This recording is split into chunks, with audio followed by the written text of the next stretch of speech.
राम हरे हरे हरे कृष्ण कृष्ण कृष्ण हरे हरे.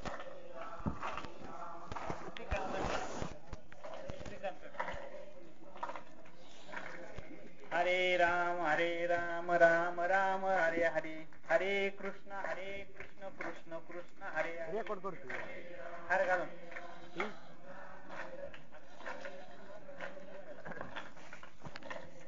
हरे राम राम राम हरे हरे हरे कृष्ण कृष्ण कृष्ण हरे हरे.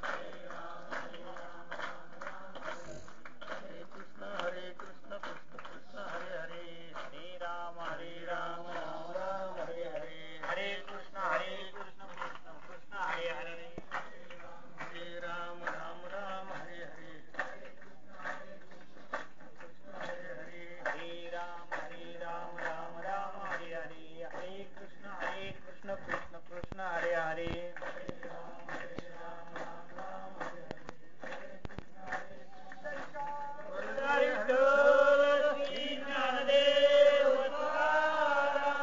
पंढरीनाथ भगवान की जय. माऊली ज्ञानेश्वर महाराज की जय. महाराज की जय. आनंद रामदास बाबा की जय. चिंतन श्री गुरुदेव दत्त कृष्ण भगवान की जय.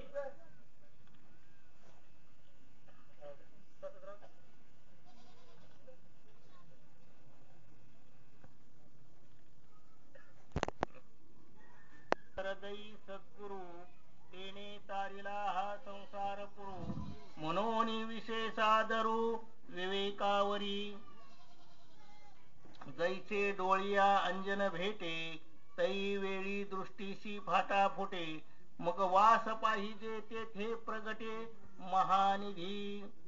का चिंतामणी झालिया हाती सदा विजय वृत्ती मनोरथी. तैसा मी पूर्ण काम निवृत्ती ज्ञानदेव म्हणे. म्हणून जाणतेने गुरु भजिते तेने कृतकार्य होईजे. जैसे मूळ सिंचने सहजे शाखा पल्लव संतोषती. का तीर्थे जिये त्रिभुवनी तिये घडती समुद्रावगाहनी. ना तरी अमृत रस सेवनी रस सकळ. परम सुखदम केवलम ज्ञानमूर्ती द्वंद्वातीतम गगन सदृशम तत्वमशादिलक्षणम. एकम नित्यम विमलमचलम सर्वाधी साक्षीभूतम भावातीतम त्रिगुणरहितम सद्गुरुम तम नमामि. सद्गुरुम तम नमामि. गुरुर्ब्रह्मा गुरुर्विष्णू गुरुर्देवो महेश्वरा गुरु साक्षात परब्रह्म तस्मै श्री गुरुवे नमः. दत्तात्रयो हरिकृष्ण उन्मत्तानंददायको दिगंबरो मुनिर्बाल पिशाच्यो ज्ञानसागरा. अलंकापुरी पुण्यभूमी पवित्र तिथे नांदतो ज्ञान राजा सुपात्र. तया आठविता महापुण्य राशी. नमस्कार माझा सद्गुरु ज्ञानेश्वराशी. पुंडलिकावरदे हरिविठ्ठल श्री ज्ञानदेव तुकाराम. पंढरीनाथ भगवान की जय. माऊली ज्ञानेश्वर महाराज की जय. सद्गुरुनाथ सच्चिदानंद श्रीपाद महाराज. सद्गुरुनाथ सच्चिदानंद रामदास महाराज. सद्गुरुनाथ सच्चिदानंद तात्या महाराज की जय. सद्गुरुनाथ सच्चिदानंद आत्माराम महाराज की जय. अवधूत चिंतन श्री गोपाल कृष्ण.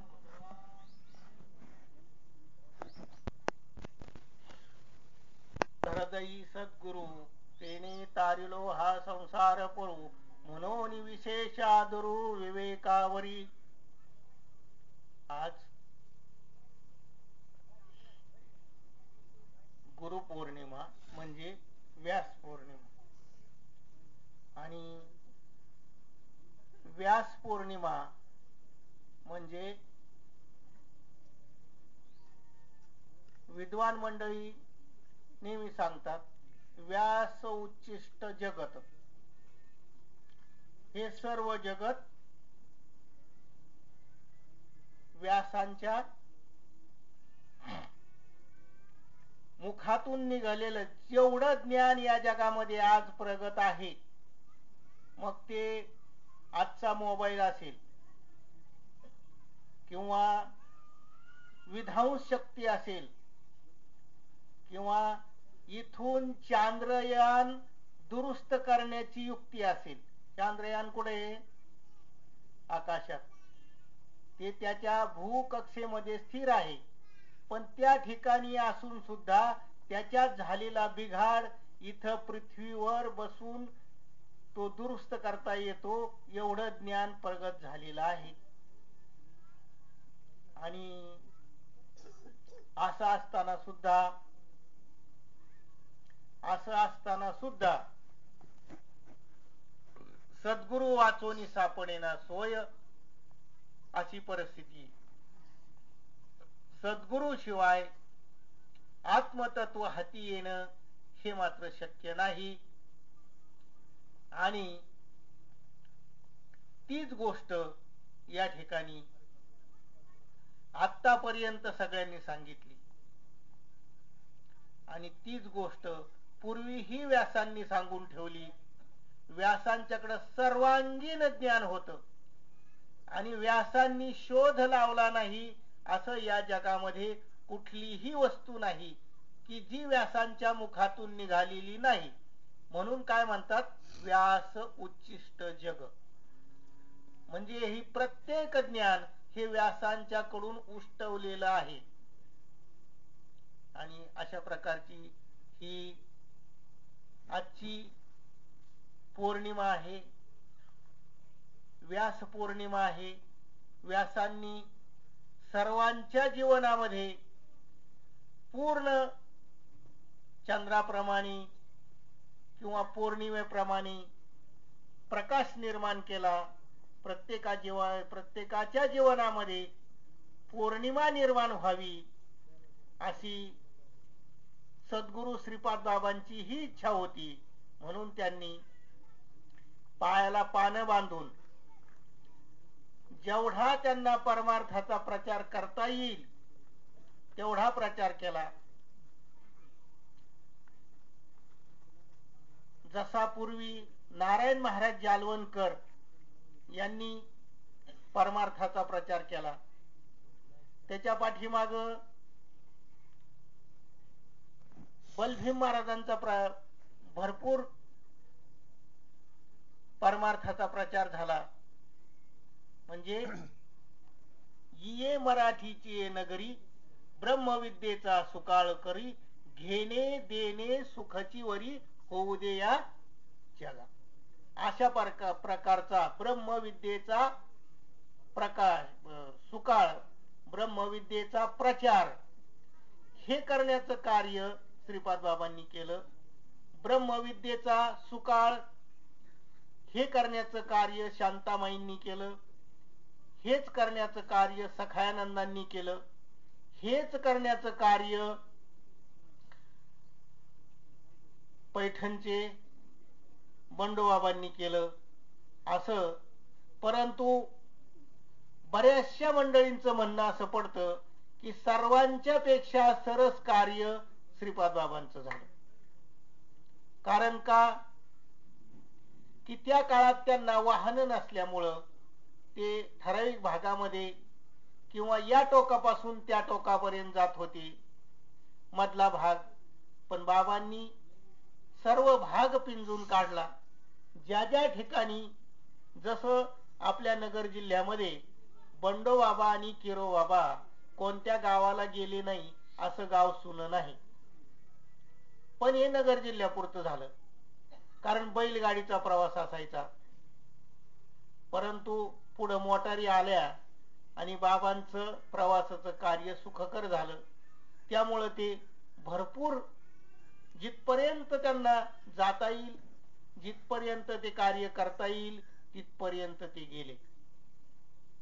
अशा प्रकारचं हे कार्य श्रीपाद बाबांचं आणि त्यानिमित्त त्यांच्या इच्छेला त्यांच्या काही कार्यातून काय सद्गुरूचं जो आपल्यावर उपकार असतो त्याच्यामधून थोडं किंचितसं का होईना आपण प्रत्येक साधकानी उतराई व्हावं, थोडं का होईना त्या सद्गुरूंनी आपल्याला एवढं दिलेलं असतं की आपण आपल्या पायाचे सद्गुरूच्या पायामध्ये आपल्या कातड्याचे जोडे करून जरी घातले तरी त्याच्याने ते फिटणार नाही, इतकं सद्गुरूंनी दिलेलं असतं. कारण आपण वाहवलेली मंडळी आहोत, आपण वाहवलेली मंडळी आहोत. जन्माला आलो की काय होतं, धरणी वायू लागता स्मरण विसरे तत्वता, ताबडतोब. त्याला काळ वेळ नाही, त्याला काय नाही, मागचं सगळं विसरून जातो आणि इकडं पुढचं कार्य त्याचं सुरू होतो, त्याचा संसार सुरू होतो. आता काही मंडळी म्हणते जन्माला आला की संसार कसा सुरू झाला बाबा, अजून तर तो मोठा व्हायचा, त्याचं लग्न व्हायचं, लग्न झाल्यानंतर जो होतो त्याला संसार म्हणायचं. तसं नाहीये, त्याचा पहिला श्वास घेतला की तो संसार सुरू झाला, अशी रीत आहे. आणि तिथंच त्या धरणीचा त्याच्यावरती परिणाम होतो. इथला जो वारा आहे हा दूषित आहे आणि या वाऱ्यामुळं त्याचं पुढचं जीवन दूषित, जसं दूषित होईल तसा तो त्या भगवंतापासून लांब जातो. बाळ झोपेमध्ये हसतं, बाळ झोपेमध्ये रडतं, हे आपण कितीतरी वेळा पाहिलेलं आहे. आणि हसता हसता रडता रडता थांबतं आणि परत झोपी जातं, गोहरू लागतं. परंतु ते त्याचा भगवंताशी संवाद चाललेला असतो. ज्या वेळेला आईच्या पोटामध्ये असताना त्या भगवंताशी त्याचं संधान होतं, जसं परीक्षिती राजाचं होतं त्याप्रमाणे त्याचं संधान होतं आणि तो रात्रंदिवस त्या अनुसंधानामध्ये राहत होता. पण बाहेर आल्यानंतर गोष्ट बिघडली, बाहेर आल्यानंतर गोष्ट बिघडली आणि गोष्ट बिघडली ती इतकी बिघडली की तो गर्भामध्ये भगवंताला जे काही वचन दिलं ते विसरूनच गेला, ते विसरून गेला आणि तो सोहम सोडलं आणि कोहम धरलं. म्हणजे आत होता तोपर्यंत जाणत होता आणि बाहेर आला की मी कोण आहे, मी कोण आहे, मी कोण आहे. अरे म्हणजे लगेच तो स्वतःला ओळखायला तयार नाही, अशा प्रकारची त्याची स्थिती झाली. आणि म्हणून संतांच्यावर ही पाळी आली की बाबा बुडत हे जन न देखवे डोळा, येतो कळवळा म्हणून या. अहम ममतेच्या लवड सवडी, माते न पावतीच बापुडी. त्यांना तळमळ वाटू लागली, अरे एवढा महापूर चाललाय हा, जन्मायचं मरायचं, जन्मायचं मरायचं, आजा मेला पंजा मेला, बाप मसना गेला, देखत देखत नातू पंतू तोही तैसा झाला. एवढी मोठी नदी ही वाहते, याच्यामध्ये हे बापुडे जीव विसरून गेले रे, मला विसरून गेले, यांना मी आठवायला तयार नाही. अरे हे माझ्याकडे पाहायला सुद्धा तयार नाहीत. बरं मी काही लांब नाही ना त्यांच्यापासून, अरे माझ्या सत्तेवर हे सगळं पाहून राहिले, सगळं करू व्यवहार करून राहिले. हे ज्ञान आहे ते माझ्या सत्तेवर आहे. तैसा हृदयामध्ये मी रामू, असता सर्व सुखाचा आरामू. सर्व सुख हे कोणापासून यांना मिळाली, अरे माझ्यापासून मिळाली. आणि माझ्याकडेच बघायला तयार नाहीत बिचारी. पण काय करतील बिचारी, अज्ञानी आहेत. आणि अज्ञानी आहेत म्हणून त्या संतांना दया आली की बाबा यांना याच्यातून बाजूला काढलं पाहिजे, यांना हात दिला पाहिजे. आणि यांना संतांनी हात दिला. संतांनी हात दिला म्हणजे काय केलं तर ते अनादिकालचं नामाचा दोर त्याच्याकडे टाकला. आता इथं विद्वान मंडळी आहेत, कीर्तनकार मंडळी आहेत, जसे ते नशेमध्ये अगदी दंग झालेली मंडळी, जशी खुंटवलेल्या नावेला बांधलेले त्या नदीच्या काठच्या बांधण्याचा, ती सांगायला आपल्याला वेळ नाही, वेळ थोडा आहे. जशी नावाड्यानी नाव नदीच्या काठाला ती नांगरली म्हणजे ती बांधून टाकली, आणि 2-4 पिलेले माणसं आले आणि म्हणले अरे नाव तर आहे, म्हणले आपल्याला पलीकडे जायचं. बसले त्याच्यामध्ये आणि बसले आणि नाव आतमध्ये पाण्यात ढकलली आणि बसले ना ते वल्ल मारीत. आता ती माग दोराने लांब बांधलेली होती, आता ती नाव कशी काय पलीकडच्या. अरे पहाट झाली तरी ते पलीकडच्या कडेला जायला तयार नाहीत. आणि सकाळच्या बरी अरे म्हणजे आपण इथंच येतं, आणि तोपर्यंत त्यांची उतरलेली होती. आपली बी उतरती ना, आपली बी उतरती, पण त्यावेळेला आपल्याला राम राम नाही म्हणता येत, त्यावेळेला मग लांब लांब म्हणतो. त्यावेळेला मन आपलं स्थिर राहत नाही, इंद्रिय आपले काम करत नाहीत.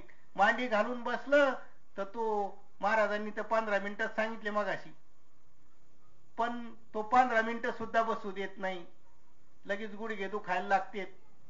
त्याला कुठलं लेकीच्या घरचा आठवण, जावाई बोललेला आठवण, लेक बोललेली आठवण, सून बोललेली आठवण, लेक बोललेला आठवण, शेजाऱ्या पाजाराचं आठवण, बांध कोरलेला आठवण, आणि त्याची काय चलन ते चराट वळीत बसन मनात. आणि इकडं जिभेमध्ये रामाचा धडाका चाललाय, राम राम राम राम राम राम राम राम राम राम. अरे पण मन कुठे आहे? मन कुठे आहे तुझं? मन तुझं त्या बहिर ससाण्यासारखं आकाशामध्ये फिरतय, आणि त्याचे बहिर ससाण्याचे डोळे कुठं फिरतात? पृथ्वीवर कोण झोपलंय, कोण सावध आहे, कोण शिकार, ते शोधतय. तसा जर तू असला तर तुला कधीच भगवंताचं प्राप्ती होणार नाही, आणि पहिल्या तीराला तुझी नाव जाणार नाही. कारण काय, यालाही काही ठराविक वयाचं वय लागतं. ज्या वेळेला देह आपल्या ताब्यात आहे, आपल्याला नामस्मरण करता येतंय, आपल्याला सर्व गोष्टी अनुकूल आहेत, त्याच वेळेला भगवंताला प्राप्ती करून घ्यावं लागतं. भगवंत नाम मिळाल्यानंतर तुम्ही थोडंफार नामस्मरण जसं जमल तसं केल्यानंतर तुमच्या मागं पळायला तो काय रामागडी नाही, सालाचा गडी सुद्धा तो माघारी उलटतो. परंतु मग तो भगवंत तुम्ही थातूर मातूर जसं जमल तसं नामस्मरण जर केलं तर तो, आणि आयुष्यभर काही केलं नाही, आणि आता आपल्याला वेध लागलेत त्या भगवंताची, पण आपली नाव मात्र पाठीमागं खुंटवलेली, बांधलेली दोरानी, आता ती कोण सोडवणार? अशी परिस्थिती.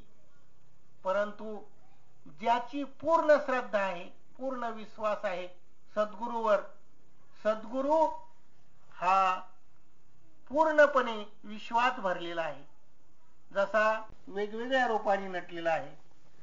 तुम्ही जिथं पाहताल तिथं तो आहे, परंतु आपल्याला आपली दृष्टी शुद्ध झाली पाहिजे, आपली दृष्टी साफ झाली पाहिजे. जोपर्यंत ही दृष्टी, जसं त्या गंगेच्या काठी जर गेलं, त्या वाळूमध्ये पाहिजे तिथं पाणी लागतं, पाहिजे तिथं जायचं, जरा पोकरायचा, आणि त्याच्यातलं पाणी शांत झालं, निवळ झालं की काढून घ्यायचं. तसं आपलं मन शांत झालं, सगळा विषय मनाचा आहे, सगळा विषय मनाचा आहे. आणि भक्तीला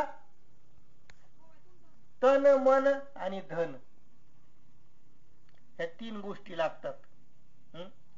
तन, मन आणि धन. आता धन कशाला लागतं? महाराजांना द्यायला, गुरुला लक्ष द्यायला नको का? त्याच्यासाठी धन लागतं. आणि मन कशाला लागतं? तन कशाला लागतं? तर अशी गोष्ट आहे. तन मन धनाने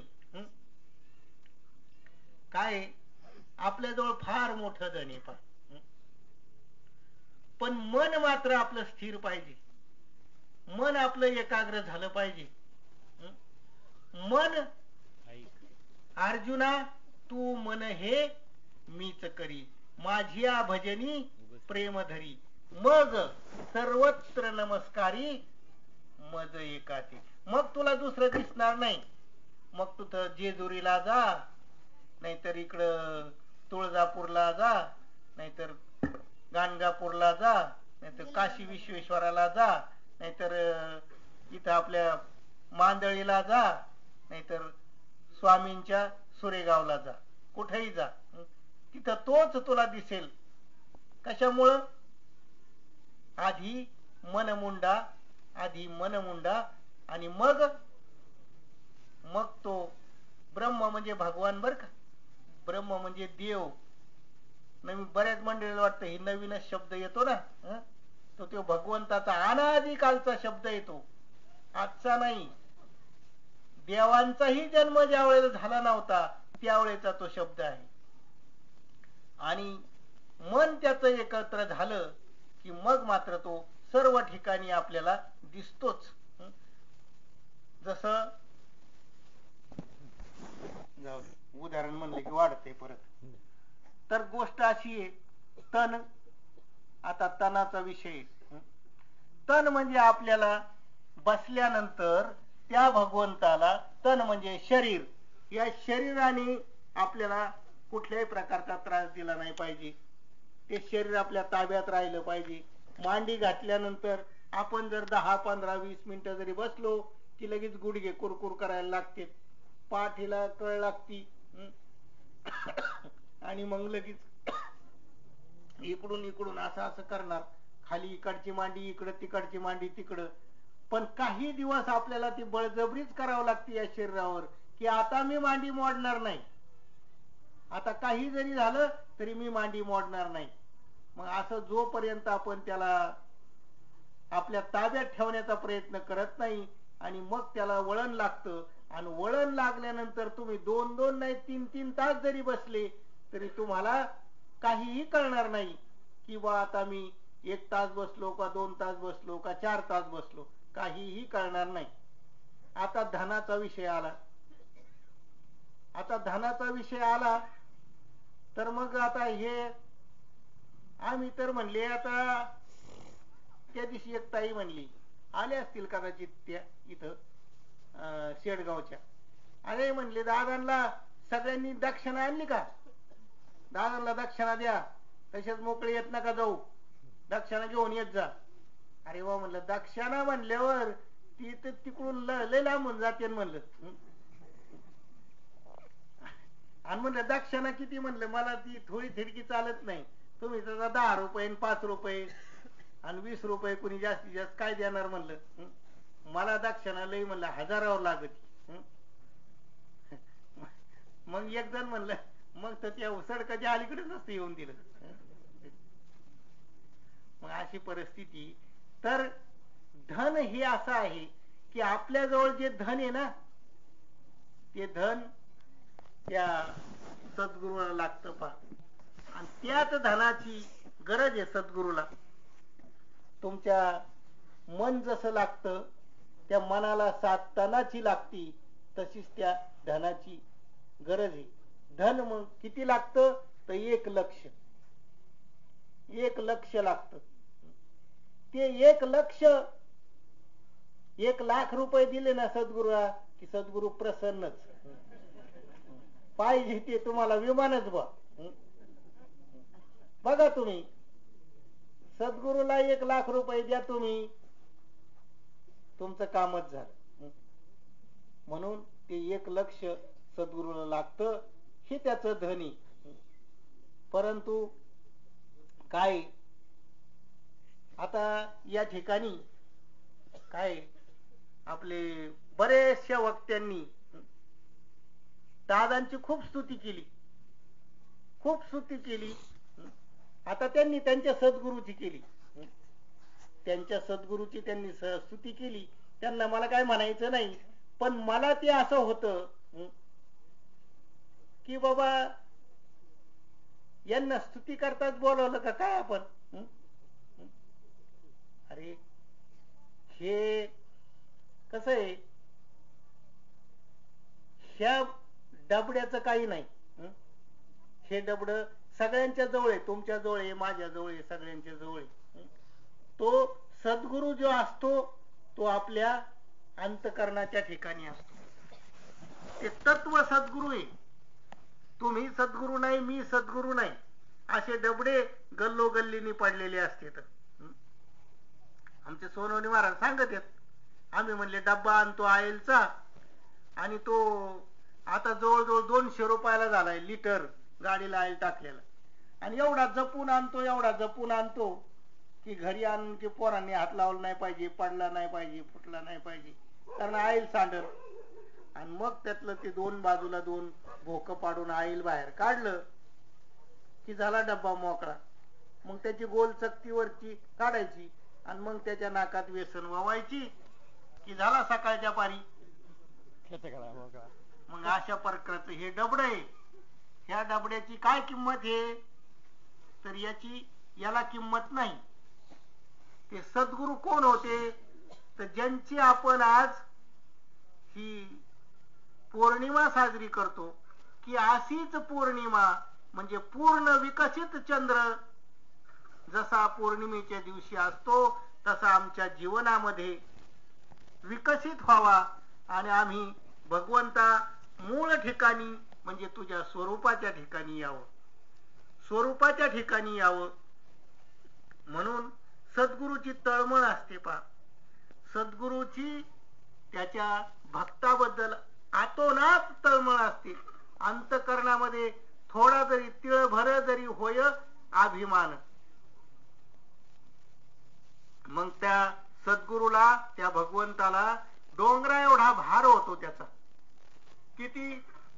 तिळभर. तिळभर अहंकार किती असतो? तिळभर जरी असला ना, पण त्याला काय फार मोठा अहंकार नव्हता, त्यांच्याकडे होतं तेवढं सामर्थ्य, परंतु नाही सहन झालं त्यांना. नारदाला काय थोडा नव्हता झाला, म्हणजे अहंकार जास्त नव्हता झाला. संत आहे हे लक्षात आलं का? अरे मी संत आहे, अरे मी संत आहे, पण माझ्या पायाची धूळ भगवंताच्या चरणाला लावायची, म्हणजे माझे हे पाय तर काय कसे पायाची धूळ लावायची आणि भगवंताच्या चरणाला मला किती पाप होईल, आणि मग मी नरकात जाईन. भगवंताच्या नारदाच्या पायाची धूळ भगवंताच्या कपाळाला लावली तर किती पापी मी, आणि मी काय त्या लायकीचा. पण तसं नाही, गोपींच्या ठिकाणी तो भाव नव्हता. अरे मी नरकात गेले तर जाय नका, पण भगवंताला दुःख झाले ना, भगवंत माझा सुखी झाला पाहिजे. मग असा ज्या ठिकाणी भाव आहे, आणि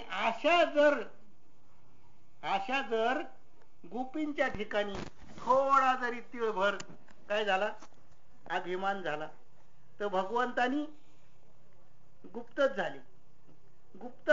गोष्ट सांगायला वेळ नाही, पण अशी गोष्ट आहे की सद्गुरूला सुद्धा शिष्याच्या ठिकाणी अशी जर गोष्ट घडली तर ती सहन होत नाही. अशी नरसिंह सरस्वती म्हणजे दत्तात्रय गाणगापूरच्या ठिकाणी त्या ठिकाणी प्रगट झाले, नुकतेच प्रगट झाले. आणि प्रगट झाल्यानंतर त्यांचे चमत्कार सुरू झाले ना. आता इथं चमत्काराशिवाय नमस्कारच नाही ना, चमत्काराशिवाय नमस्कार नाही. आमचे सद्गुरू सुरुवातीला पेडगावला आले. पेडगावला आल्यानंतर, कारण पेडगावला विजयाताई पंडितची सासूबाई एक, त्यांना 7 सासू आहेत. एक सासूबाई डोंगरगावची, आणि तिथं बाबांची गाठ झाली. तिला विषय पटला. त्या बिचारीने अनुग्रह घेतला. वर्षभर घरात कोणाला सांगितलं नाही. ही एक नंबरचे पट्टीचे कीर्तनकार, पट्टीचे गायक, पट्टीचे वादक, आणि हे तर आपली टिंगल उडी होती. तिने अजिबात सांगितलं नाही. चिंतन मात्र केलं आणि नवऱ्याला सांगितलं की मी असं असं गोष्ट केलेली आणि तुम्ही सुद्धा करावी अशी माझी इच्छा आहे. तो म्हणले मग बाबांना आपण घरी बोलून घेऊ आणि मग कीर्तन वगैरे ठेवू आणि मग घेईन म्हणले अनुग्रह. आणि त्या निमित्ताने बाबांना पेडगावला बोलवलं. बाबांना बोलवलं आणि कीर्तन वगैरे झालं. कुणी लाईट घालवण्याचा प्रयत्न केला, कोण माळगावरून शिव्या देत होतं, कोण काय करत होतं. आता ते बाकीच्या गोष्टी की कसं आहे संतांना खूप त्रास झालेला आहे. परंतु त्या ठिकाणी त्या दिवशी कीर्तन झाल्यानंतर झोपल्यानंतर या ताईला माहिती होतं बाबा लवकर सकाळी उठतात थोडा अंधार असतानाच आणि पहिलं संडासला जातात आणि संडासून आल्यानंतर हातपाय धुतले की आता बाबांना काही दात वगैरे नव्हते, मग ते चूळ भरतात आणि नंतर चहा करून द्यायचा, आंघोळ पाणी तापून द्यायचं. अशा प्रकारचं त्यांचं जी सवय आहे त्या ताईने विचारून घेतलेली होती. आणि त्याप्रमाणे हिने नवऱ्याला सांगितलं, अहो आपला बैल लय मार्क आहे आणि आपण नियमाने त्याला त्या किल्ल्याच्या खिंडाराच्या, त्यांच्या पाठीमागं किल्ला आहे, औरंगजेबचा किल्ला आहे बहादूरगड नावाचा. त्या किल्ल्याला एक खिंडार आहे. त्या खिंडारातून चोरांची वर्दळ असती म्हणून त्या किल्ल्याच्या खिंडाराच्या तिथं एक मार्का बैल, असं खिलारी मार्का बैल, आणि तो कुचक्या दाव्याने बांधलेला असायचा मुद्दाम जाणून बुजून. आणि म्हणली आज तो बैल तुम्ही लांब बांधा म्हणली, नाहीतर म्हणली सकाळी लवकर उठा. तो म्हणला नाही नाही मी लगेच बाबांच्या आधी उठन म्हणला आणि बैल इकडं दावणीला आणून बांधेन आणि बरं म्हणली. तिने 3 वेळा सांगितलं बरं का, बजाव. पण ठरल्याप्रमाणे बाबा झोपले.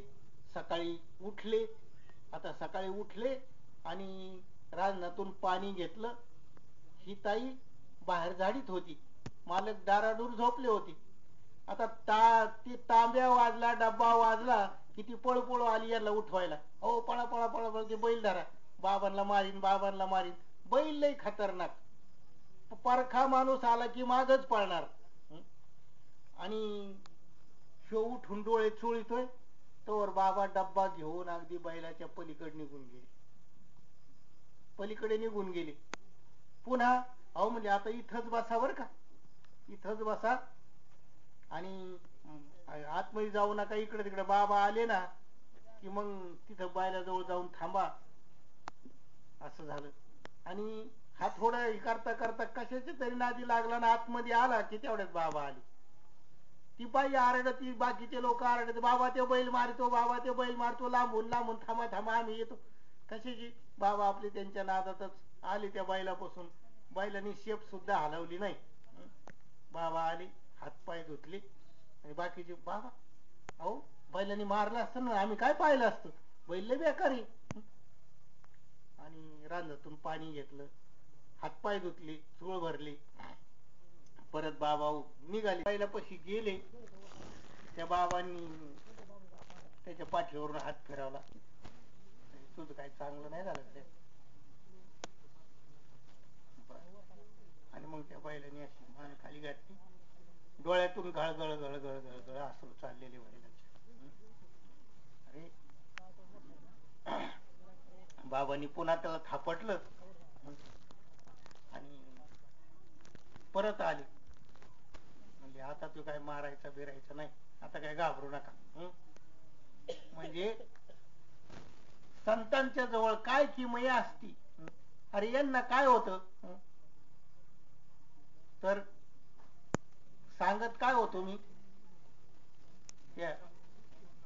हा चमत्कार केला तर नमस्कार. आणि म्हणून गाणगापूरला नरसिंह सरस्वती चमत्कार करायचे. खाट्या म्हशीला दूध निघालं कोणाच्या दारातला तो पावट वालाचा वेल फोडून टाकला. अरे म्हणले त्याच्यावर आमचं पोट चालत होतं आणि महाराजांनी काय म्हणले आमचं. आणि दुसऱ्या दिवशी तो वेल म्हणले आता काय महाराजांनी खुडून टाकला. काय केलं तर महाराजांचं आपण असं. महाराजांनी का बरं आमच्यावर एवढा अन्याय केला. बरं जाऊ द्या म्हणले आता महाराजांना कसं बोलायचं. आणि दुसऱ्या दिवशी तो वेल काढून टाकायचा, त्याचं बूड खांदून टाकायचं म्हणून तिथं गेलं तर एवढा मोठा मावराचा हांडा खाली निघाला. आणि मग महाराजांचा हो म्हणले काय महाराजांनी उपकार केले. पण चमत्कार झाला तेव्हा. मग अशा प्रकारचे चमत्कार कुमशी नावाचं गाव होतं जवळच, गाणगापूर पासून जवळच असं कुमशी नावाचं गाव होतं. आणि तिथं नरसिंहाचा भक्त होता. नरसिंह कोण? भक्त प्रल्हादावर ज्यांनी कृपा केली. नरसिंह भगवान याची भक्ती करणारा तो त्रिविक्रम, असा त्रिविक्रम नावाचा तो एक भक्त होता. आणि तो म्हणायचा काय म्हणले आता जसं आपलं चालतं ना, काय नवीन निघालं म्हणले बघलं तू आता त्यांच्या अंगात येतं म्हणले. आणि विठोबा कुठं अंगात आलेला बघितला का. आणि काय म्हणले काय घुमत येत काय आणि काय रडत येत आणि काय म्हणले असला परमार्थ निघालाय म्हणले. आणि कधी म्हणले ज्ञानेश्वराची एवढी पालखी जाती म्हणली पुढं पंढरीला. तुको महाराजांची पालखी जाती देऊची पंढरपूरला. एवढ्या गावगावच्या पालख्या येतात, पंढरपूरचा विठोबा कोणाच्या अंगात आला का. आता विठोबा अंगात नसल्यावर तिथं काय मडे जातील काही. अरे त्याच्या सत्तेवर तर चाललेच नाही. त्याच्या सत्तेवरच चालले. ज्ञानबा तुकाराम करीत, ज्ञानबा तुकाराम करीत, रामकृष्ण हरी म्हणत. आणि विठोबा म्हणले अंगात असतो का. अरे विठोबा पायाची सवय कुठं झाली आम्हाला. फक्त तिथं मंदिर विटेवरती उभा कटेवरी हात काय मौजेचा पंढरीनाथ, तिथं पायाची आम्हाला सवय झाली. दुसरीकडे आहे म्हणतो ना, ते दत्ताचं मंदिर आहे, हे रामाचं मंदिर आहे, इकडं खंडोबाचं मंदिर आहे, ही भैरवाचं मंदिर आहे, हे स्वामी समर्थाचं आहे. आणि अशा प्रकारचा हा विषय. पण इथं तिकडं म्हणायची लोकांना सांगायचे अहो म्हणली कोण साधू आलाय म्हणते तर तिकडं यती म्हणतोय स्वतःला यती. स्वतःला यती समजून चमत्कार करतो. अरे यतीचं लक्षण आहे का चमत्कार करणं. इतकं अंतकरणाला टोचायचं कोणाच्या. नरसिंह सरस्वतीच्या. अरे माझा भक्त येतो आणि त्याच्या अंतकरणात असा भाव उत्पन्न व्हावा चांगलं नाहीये. आणि मग त्याची इकडं अशी दर्शनाला आलेले भक्त मंडळी सांगायचं अरे माहितीये का गाणगापूरला म्हणले एक येती आलाय आणि चमत्कार करतो, कोणाला मावरा काढून देतो, कोणाच्या खाट्या म्हशीला म्हणले दूध निघतन, कोणाचं काय, कोणाला म्हणले ते 16 पका बाळाप्पाला म्हणले साप धरायला लावला आणि तो सापच सोन्यात झाला. म्हणले काय चमत्कार. काही म्हणते येती संन्यासी, येती म्हणजे संन्यासी. बर आता काय करावं म्हणले. मग राजा दर्शनाला आला, गाणगापूरचा राजा दर्शनाला आला आणि सांगितलं महाराजांनी राजे आपल्याला उद्या याला जायचं बरं का, कुमशीला जायचंय, तर लवाजमे सकट निघायचं. राजे म्हणले कसं तुम्ही म्हणता तर. सकाळी दिवसाबरोबर सगळे शिपाई पालखीन वगैरे ते सगळी मंडळी आली. राजा बी घोड्यावर आला आणि महाराजांचं स्नान वगैरे झाले की महाराज पालखीमध्ये बसवले की ते सगळे बोही घेऊन पालखी निघाली ना कुमशीच्या रस्त्याने. आता कुमशीच्या रस्त्याने निघाले तर हे गावाच्या बाहेर नदीच्या काठाला राहत होते. यांचा आश्रम होता कोणाचा, त्रिविक्रमाचा. आणि ते अशी रस्ता होता तो तिकडून बराचसा लांबून उताराचा येत होता, चढ होता आणि तिकडून उताराचा येत होता. आता हे पहाटे उठले आणि मानस पूजेला बसले. मानस पूजेला आज काय नरसिंह यायनाच बा म्हणले, असं काय झालं बा, माझं ध्यान कसं लागाना. आज असं का झालं? बसायचे डोळे झाकून. आज काय झालं कोणाला ठाऊक? आज काय नुसतंच मन फिरत आहे इकडं तिकडं. काय बिघडलं असेल भगवंता? अरे काय चुकलं बरं माझं? आज तू का बरं माझ्याशी रुसलास? असं करता करता काय जमाना म्हणले डोळे उघडले. अरे तिकडून तर राजाचा लवादा. मग कोण राजा असत? पाहतोय ते राजाला शिवाचं तोंड.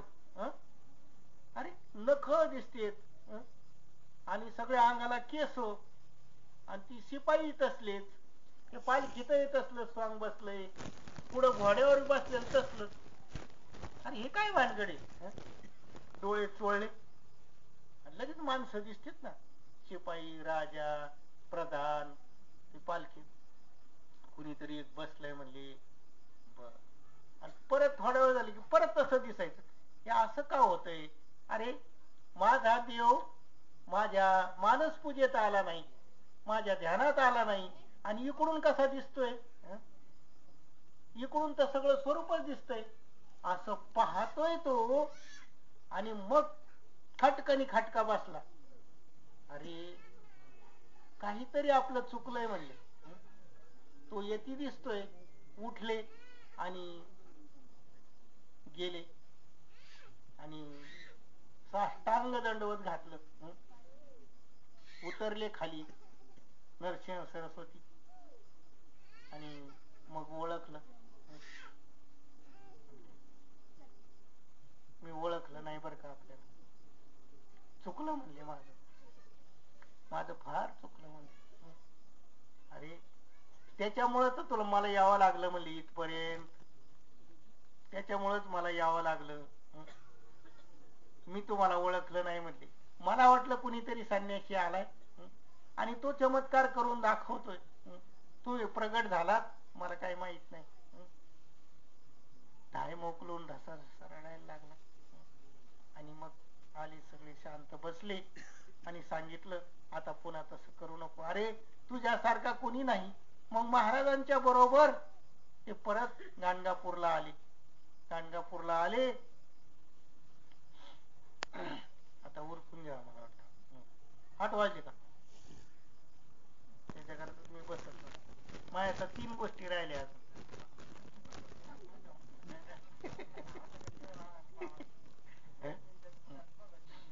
नाही पण त्या ठिकाणी काय झालं? 2 विद्वान मंडळी आली. विद्वान मंडळी आली. हे 3 वेद पाठ होते. त्या कुमशीचे ते साधू जे होते 3 वेद. ते म्हणले तुमच्याशी चर्चा करायची. अरे म्हणले मला काही येत नाही. मला काही येत नाही. नाही येत मग द्या लिहून म्हणले तुम्ही हरलात म्हणून. अरे मी कस काय जयपत्र लिहून देऊ? नाही मग करा चर्चा. शेवटी ते म्हणले अरे मला काही येत नाही. मग नेले त्यांना कुठं? आमच्या गुरुकडे चला म्हणले. गेले गाणगापूरला. आता गाणगापूरला तिथं गेल्यानंतर महाराजांनी त्यांना समजून सांगितलं अरे तुम्ही ब्राह्मण आहात, तुम्ही जगाला ज्ञान शिकवायला पाहिजे, पण तुम्ही अशा वाकड्या वाटेने चाललात. अरे जर गारुड्याच्या सापाच्या टोपलीला उंदराने जर बीळ पाडलं तर त्याची काय परिस्थिती होईल?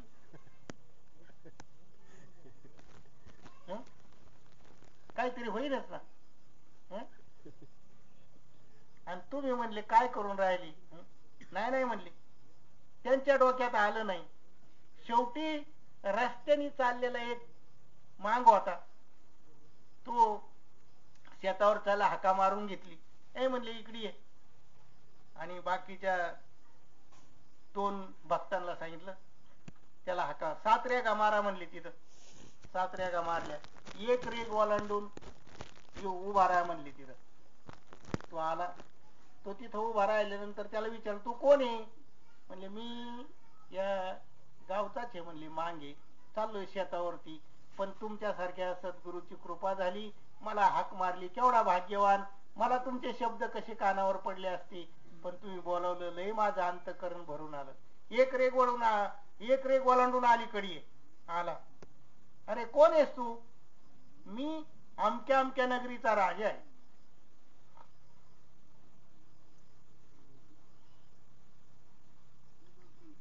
आणि परत त्याला म्हणले दुसरी रेग ओलांडून ये. पुन्हा आला. मी असा असा विद्वान ब्राह्मण आहे, तिसरी चौथी पाचवी सहावी सातवी रेग ओलांडून आलो, तर मी 4 वेद 6 शास्त्र जाणणारा विद्वान पंडित आहे, यांच्याशी चर्चा कर म्हणली. यांच्याशी चर्चा कर. कशाचा यांना घाम फुटला ना. आणि महाराजांनी सांगितलं, जा राक्षस व्हाल. आता म्हणले आम्हाला उशाप आम्हाला नका असं करू. आता नाही, तुम्हाला सांगितलं होतं जर गारुड्याच्या सापाच्या टोपलीला उंदराने भोग पाडलं तर काय होईल. आता नाही म्हणले, आता जा. ते त्या संगमावरून खाली उतरले आणि त्या काय त्या नदीचं नाव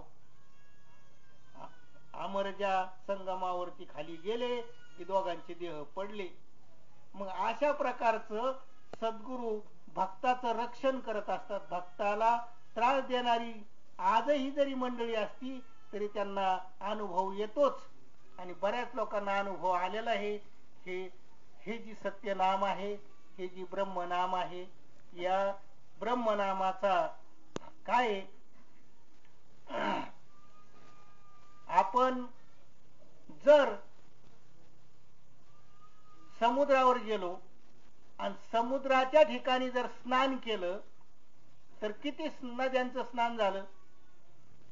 सगळ्या नद्यांचं. म्हणून समुद्रावगाहनी,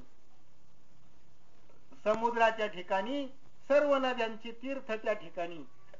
आणि मग आपले पहिले खेड्यातले माणसं गेले की समुद्राची आंघोळ करायची.